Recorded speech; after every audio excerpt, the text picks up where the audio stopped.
લણવા ગામે આવેલ બંધ મકાનમાં તસ્કરોએ ચોરીને આપ્યો અંજામ। ચાણસ્મા તાલુકાના લણવા ગામે આવેલી ઉમિયાનગર સોસાયટીમાં ભાડે રહેતા મહેશભાઈ ઈશ્વરભાઈ પટેલના મકાનમાં ગત રાત્રે બંધ મકાન જોઈને તસ્કરોએ મકાનની બારી તોડી તેમનો કસાબ અજમાવીને ચોરીને અંજામ આપવામાં સફળ થયા છે। મકાનમાં ભાડે રહેતો પરિવાર રસોઈના કામ અર્થે બહાર હતો અને ઘરના સભ્યો પણ સામાજિક પ્રસંગે બહાર ગયેલા હતા, જેના કારણે ચોર ટોળકીને ચોરી કરવામાં સફળતા મળી હતી।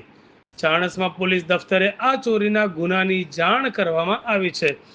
છેલ્લા કેટલાક વર્ષોથી આ સોસાયટીમાં જ અને આ લાઇનમાં જ આવેલા મકાનોને ટાર્ગેટ કરવામાં આવે છે। ચાણસ્મા પોલીસને આ ગુનાની ગંભીરતા લઈ પગલાં ભરવાની જરૂર છે। આ સિવાય ગામમાં આવેલા ગઢિયાપરાના એક બંધ મકાનને ચોરી માટે ટાર્ગેટ કરાયેલ હતો, પરંતુ પરિવાર બહાર રહેતો હોય ચોરીની કોઈ વિગત પ્રાપ્ત થયેલ નથી। 170 કેશ લઈ ગયા, સોનું 3 તોલા લઈ ગયા, 500 ગ્રામ ચાંદી જેટલું લઈ ગયા અને જે ડ્રાયફ્રૂટ હતું, જે સાબુ હતા, જે કરિયાણું ખાસું બધું જે લાયા હતા એ બધું લઈ ગયા। કશું ઘરમાં રાખ્યું જ નહીં એ લોકોએ। બરાબર।